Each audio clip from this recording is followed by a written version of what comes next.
Himachal cabinet बैठक में लिए गए अहम निर्णय। पशुपालन विभाग में 1000 पशु मित्र पद भरने को मिली मंजूरी। किन्नौर जिले के शिपकीला से सीमा पर्यटन गतिविधियों का होगा उद्घाटन। 10 जून को सीएम सुक्खू करेंगे उद्घाटन। कांग्रेस के नए प्रदेशाध्यक्ष की चर्चाओं के बीच बोले पीडब्ल्यूडी मंत्री विक्रमादित्य, कहा किसी रबड़ स्टाम्प को न बनाया जाए प्रदेश अध्यक्ष। भारत के खिलाफ पाकिस्तान की मदद करने पर तुर्की का बहिष्कार। तुर्की के सेब आयात पर रोक की मांग। शिमला में पूर्व उद्योग मंत्री विक्रम ठाकुर ने की प्रेस कॉन्फ्रेंस। कांग्रेस पर जनविरोधी निर्णय लेने का लगाया आरोप।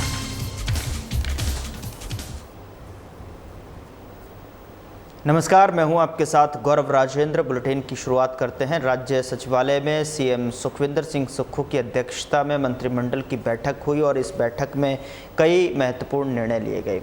उन्होंने उद्योग मंत्री हर्षवर्धन चौहान ने इस बैठक की जानकारी देते हुए बताया कि इस बैठक में पशु मित्र नीति 2025 को मंजूरी दी गई है और इस नीति के तहत पशुपालन विभाग में मल्टी टास्क वर्कर्स यानी कि पशु मित्र के 1000 पद भरे जाएंगे। मंत्रिमंडल ने स्कूल पुस्तकालयों के सुचारू संचालन को सुनिश्चित करने के लिए शिक्षा विभाग में जूनियर ऑफिस असिस्टेंट यानी कि लाइब्रेरी के 100 पदों को भरने की मंजूरी दी है और इसके अतिरिक्त इसने राजस्व विभाग में वरिष्ठ सहायक के 10 पदों और जूनियर ऑफिस असिस्टेंट यानी कि आईटी के 15 पदों के सृजन को मंजूरी दी गई है। मंत्रिमंडल ने हिमाचल प्रदेश राज्य परिवहन अपीलीय न्यायाधिकरण हमीरपुर में कई श्रेणियों के 5 पदों को भरने के लिए भी अपनी सहमति दी है। आयुष विभाग में बैचवार आधार पर आयुर्वेदिक फार्मेसी अधिकारी के 5 पदों को भरने का निर्णय लिया गया है।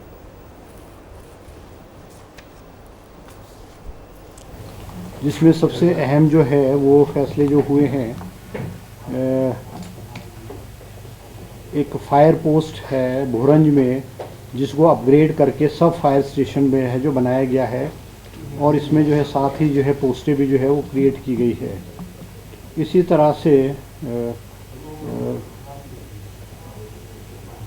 ऑपरेशन आउटसोर्स बेसिस पे हमारे ऑपरेशन थिएटर असिस्टेंट्स होते थे और रेडियोग्राफर्स थे, इनकी सैलरी बहुत कम हुआ करती थी और हमारे जो मेडिकल कॉलेजेस है, हॉस्पिटल्स है, उसमें रेडियोग्राफर्स और ओटीए की अवेलेबिलिटी नहीं हुआ करती थी और ये प्राइवेट सेक्टर में ऑप्ट करते थे क्योंकि प्राइवेट सेक्टर में और जो बड़े बड़े इंस्टीट्यूट्स हैं वहाँ पे सैलरीज बहुत अच्छी होती थी। आज कैबिनेट ने और उन्होंने इस कैटेगरी के जो लोग हैं रेडियोग्राफर्स और ओटीएज, इन्होंने मुख्यमंत्री जी को रिप्रेजेंट किया था कि यहाँ पे एक सम्मानजनक सैलरी इनको उपलब्ध कराई जाए ताकि हिमाचल प्रदेश के हॉस्पिटल्स में, मेडिकल कॉलेजेस में ये ज्वाइन कर सकें। आज कैबिनेट ने इनकी जो सैलरी है वो 13,400 रुपये से बढ़ा करके 25,000 रुपये प्रति माह कर दी है ताकि हिमाचल प्रदेश के जिन्होंने ये ट्रेनिंग ली है वो हिमाचल प्रदेश में अपनी सेवाएं वो दे सके। शिमला में राजस्व मंत्री जगत सिंह नेगी ने मीडिया से बातचीत की और इस दौरान उन्होंने बताया कि सीएम सुखविंदर सिंह सुक्खू 10 जून को किन्नौर जिले के शिपकीला से सीमा पर्यटन गतिविधियों का उद्घाटन करेंगे और इस अवसर पर सद्भावना साइकिल रैली को हरी झंडी दिखाएंगे। राजस्व सरकार ने रक्षा मंत्रालय से राज्य के सीमावर्ती क्षेत्रों लेप्चा, शिपकीला, गेओ और रानीकांडा में पर्यटन गतिविधियों की अनुमति मांगी है और रक्षा मंत्रालय ने इस संबंध में मंजूरी दे दी है। अभी सीमावर्ती क्षेत्रों में आने वाले पर्यटकों को अधिकारियों को आधार कार्ड दिखाना होगा और वे इन क्षेत्रों की खूबसूरती का आनंद ले सकेंगे। ये पहल सीमावर्ती क्षेत्रों में पर्यटन को बढ़ावा देने में काफ़ी मददगार साबित होगी और जिससे कि स्थानीय लोगों को लाभ प्राप्त होगा, उनकी आर्थिकी मजबूत होगी। इससे पहले इस साल 19 अप्रैल को सेना के वरिष्ठ अधिकारियों के साथ में इस संबंध में बैठक हुई थी। जो वेस्टर्न कमांड है और साथ में बीआरओ, इनके साथ जॉइंट मीटिंग थी। ये पिछली बार करीब अभी 1 महीना पहले मीटिंग हुई थी इसमें, तो उसके बाद ये सेकंड मीटिंग है। इन मीटिंग्स में मुख्यतः बॉर्डर एरियाज़ में पर्यटन को बढ़ावा देने की बात है। बॉर्डर एरियाज़ में जो हमारे संपर्क मार्ग हैं उसको और बेहतर करने की बात है और बॉर्डर एरिया के लोगों को आर्मी के साथ तालमेल करके उनके जो है रोज़गार के जो सीमित संसाधन है उसको जो है दोहन करने की बात हुई है। आज की बैठक में सबसे मुख्यतः बात यह थी कि जितने भी हमारे बॉर्डर पे रोड्स हैं उनको जो है चरणबद्ध तरीके से बॉर्डर रोड ऑर्गेनाइजेशंस को देना है, जिसमें से कुछ तो ऑलरेडी इनको दिया जा चुका है, परंतु मुख्यतः एक जो किन्नौर और स्पीति के लिए भी बहुत महत्वपूर्ण सड़क है वो है लियो बाईपास रोड। अभी जो है अभी 12,000 की ऊंचाई से मालिंग होते हुए, नाकों से मालिंग होते हुए जाना पड़ता है और ये जो 12,000 की ऊंचाई को क्रॉस करना पड़ता है, ये काफ़ी लगातार इसमें स्लाइड्स होते रहते हैं। कुछ वर्ष पहले हमने स्टेट प्लान से जो है एक अल्टरनेटिव रोड लियो से जो है बनाने का जो है शुरुआत किया था, जो काफ़ी बन के तैयार भी है, परंतु अभी इस सड़क को भी बीआरओ को दे दिया गया है। अब जो है ये 0 पॉइंट से नेशनल हाईवे के 0 पॉइंट से लियो होते हुए चांगो तक ये सड़क टोटल जो है बीआरओ इसको बनाएंगे और हमने सुझाव दिया है कि इसमें सिर्फ 1.5 किलोमीटर के करीब और जो फॉर्मेशन कटिंग है, रॉक कटिंग है, उसको जो है टनल के द्वारा बनाया जाए। तो इस पे सहमति बनी है। एक तो ये सड़क चली गई है। दूसरी जो सड़क है हमारी जो वंगतू से मुद के लिए, जिसका जो है बाबा वैली मुद सड़क के नाम से है, इसको भी जो है बीआरओ को सामरिक दृष्टि से देने का फैसला हुआ है। इसके बनने से स्पीति और शिमला यानी कि काजा और शिमला के बीच की दूरी करीब 70 किलोमीटर कम होगी। हिमाचल प्रदेश में कांग्रेस को नया प्रदेश अध्यक्ष मिलने की चर्चाओं के बीच में हिमाचल सरकार में लोक निर्माण विभाग के मंत्री विक्रमादित्य सिंह ने बड़ा बयान दिया है। उन्होंने कहा कि किसी रबड़ स्टाम्प का प्रदेश अध्यक्ष नहीं बनाया जाना चाहिए और प्रदेश कांग्रेस कार्यकारिणी के पुनर्गठन का अंतिम निर्णय केंद्र नेतृत्व को लेना है। स्वाभाविक रूप से जो है प्रदेश में जल्द संगठन पुनर्गठन किया जाना चाहिए। उन्होंने कहा कि किसी दमदार व्यक्ति को संगठन की कमान सौंपी जानी चाहिए, जिसकी व्यक्तिगत रूप से भी 3 से 4 जिलों में पकड़ हो। वहीं प्रदेश में सड़क निर्माण को लेकर मंत्री ने कहा कि प्रदेश में सड़कों की अपग्रेडेशन का काम तेज़ी से चल रहा है और इसी के साथ में हिमाचल प्रदेश में चल रहे 4 लेन निर्माण में तुर्की की कंपनियों को लेकर विरोध हो रहा है। इसको लेकर मंत्री विक्रमादित्य ने कहा कि तुर्की के सेब का बहिष्कार किया जा रहा है। केंद्रीय सिविल एविएशन मंत्रालय ने भी तुर्की की कंपनी को एयरपोर्ट संचालन से बाहर किया है। उन्होंने कहा कि तुर्की ने खोलकर पाकिस्तान का साथ दिया, जो देश की आंतरिक सुरक्षा के लिए खतरा है। कैबिनेट हिमाचल कांग्रेस की वो है और I am thankful to the honourable Congress president Mallikarjun खड़गे जी और सभी हमारे जो नेता है Rahul ji, Sonia ji, that they have given me this responsibility. इस कम उम्र में मुझे जो है महत्वपूर्ण मंत्रालय प्रदेश सरकार में दिए हैं और आगे बढ़ने का हम कार्य कर रहे हैं। तो भविष्य में भी जैसा मैंने कहा कि ये कंसर्न्स है कि बनना चाहिए, जैसा मैंने कहा प्रेरोगेटिव कांग्रेस पार्टी के केंद्रीय नेतृत्व का है, जिसको भी बनाना है। मगर ये बात जब भी हमसे पूछी जाएगी हम ज़रूर कहेंगे कि दमदार व्यक्ति को संगठन की कमान सौंपी जानी चाहिए, ताकि एक तालमेल के साथ हम आगे बढ़े और संगठन को मजबूत जो है वो ज़मीन स्तर के ऊपर करे। That is the call of the need of the hour, ये मैं कह सकता हूँ। और प्रदेश की ही नहीं मगर पूरे देश की आंतरिक सुरक्षा से जुड़ा हुआ है। जब हम तुर्की के सेब को देश के अंदर उसका बहिष्कार करने की बात कर रहे हैं, तो निश्चित तौर से प्रदेश के अंदर जो भी ऐसी कंपनीज़ है, क्योंकि जो मिनिस्ट्री ऑफ सिविल एविएशन है उन्होंने भी ये निर्णय लिया है कि जितना भी कार्गो हैंडलिंग अलग अलग बड़े एयरपोर्ट्स में देश के अंदर जो टर्की की कंपनीज़ है वो करती है, उसको जो है वो अबेयंस में रखा गया है। तो निश्चित तौर से इसकी पूरी रूपरेखा प्रदेश के अंदर भी बनाई जाएगी कि वित्त मंत्रालय के अधिकारी है, सचिव है, उनसे भी मैं चर्चा कर रहा हूँ। हमने 30 मार्च के पहले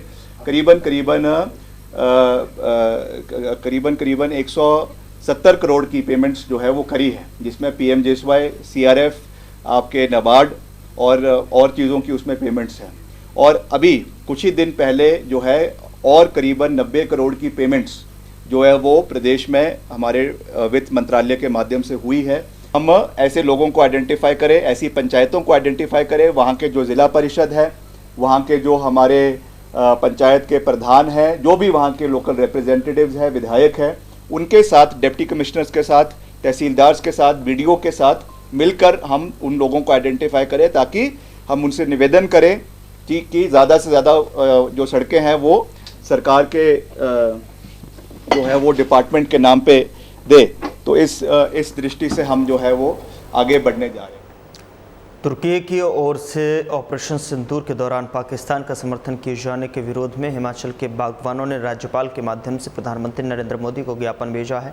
बागवानों ने मांग की है कि तुर्की से सेब आयात पर पूर्णतः प्रतिबंध लगाए जाएं। इसको लेकर संयुक्त किसान मंच के संयोजक हरीश चौहान ने बताया कि तुर्की ने पाकिस्तान को ड्रोन और हथियारों की आपूर्ति की, जबकि भूकंप के समय भारत ने तुर्की की सहायता की थी।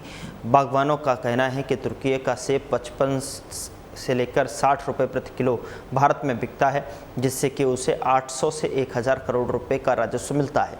ये राशि भारत के खिलाफ गतिविधियों में इस्तेमाल होती है। वहीं चौहान ने कहा कि हिमाचल, जम्मू कश्मीर और उत्तराखंड की अर्थव्यवस्था में सेब उत्पादन का अहम योगदान है। तुर्की के सेब आयात पर रोक लगने से इस राज्यों के बागवानों को सीधा जो है लाभ होगा। वहीं हरीश चौहान ने देशवासियों से तुर्की के उत्पादों के बहिष्कार की अपील की। सबसे पहले तो भारत को जो है ये ऑपरेशन सिंदूर में जो जीत मिली है, उसके लिए हम भारत के सैनिकों को जो है वो दिल से सलाम करते हैं, सभी किसान, पूरे भारतवर्ष के किसान बागवान। और सबसे बड़े दुख की बात यह है कि जो पाकिस्तान का जिसने साथ दिया पूरी दुनिया में खुलकर, वो तुर्की है। और टर्की जो है एक ऐसा देश है जिससे भारत में सबसे ज़्यादा सेब जो है आयात होता है। यानी 2022, 23, 24 का अगर आंकड़ा लेंगे, 44 देशों से जो सेब भारत में आयात होता है, उसमें सबसे ज़्यादा सेब जो है वो तुर्की से यहाँ पर आयात होता है। और जो दुश्मन देश का साथ देता है, वो हमारा भी तो दुश्मनी देश हुआ।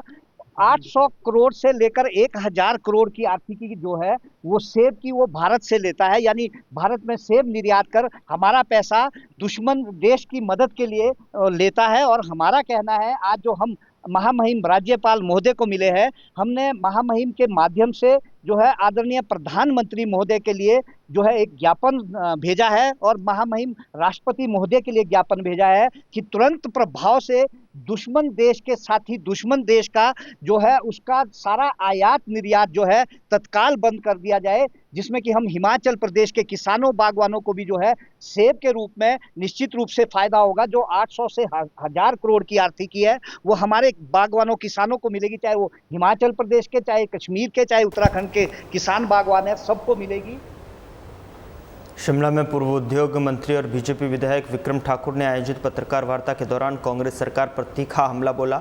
उन्होंने कहा कि हिमाचल की वर्तमान सरकार हर उस वर्ग के खिलाफ काम कर रही है जिसे सामाजिक सुरक्षा और संवैधानिक अधिकारों की सबसे ज़्यादा ज़रूरत है, चाहे बीपीएल सर्वे हो, पंचायतों की स्वायत्तता और कर्मचारियों के हित, महिला सम्मान या फिर जनसुविधाएँ।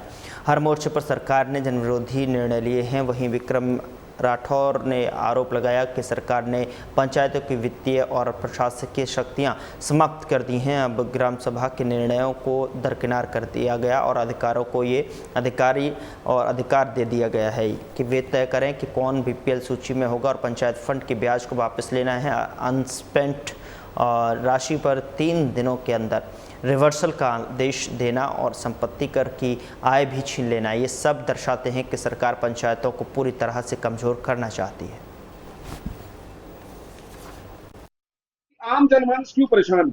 आम जनमानस इसलिए परेशान है कि आपने अभी देखा होगा कि एचआरटीसी में जो न्यूनतम किराया है उसको 10 रुपए कर दिया है। और जब देश के अंदर ऐसी परिस्थिति बनी हुई थी, युद्ध चल रहा था, तो ताकि लोगों का ध्यान उस तरफ रहे, 15 रुपए जो 15% जो है किराया और बढ़ा दिया गया है। आम व्यक्ति जो है इन सारे विषयों से दुखी है। और यह भी सुनने में आ रहा है कि एचआरटीसी जो महिलाओं को हमने 50% छूट दे रखी है, उसके ऊपर भी मुझे लगता है आने वाले दिनों में, क्योंकि प्रेस के अंदर हम पढ़ रहे हैं लगातार, आने वाले दिनों में वो 50% की छूट जो है वो भी जो है वो बंद होगी। इसी तरीके से बिना एनओसी के जो लगाए गए 45,000 बिजली के मीटर हैं, वो उनके ऊपर जो है जिनके एनओसी नहीं ली गई है, उनसे भी भारी भरकम पैसा जो है वो आम जनमानस से। फिलहाल बुलेटिन में इतना ही। नमस्कार।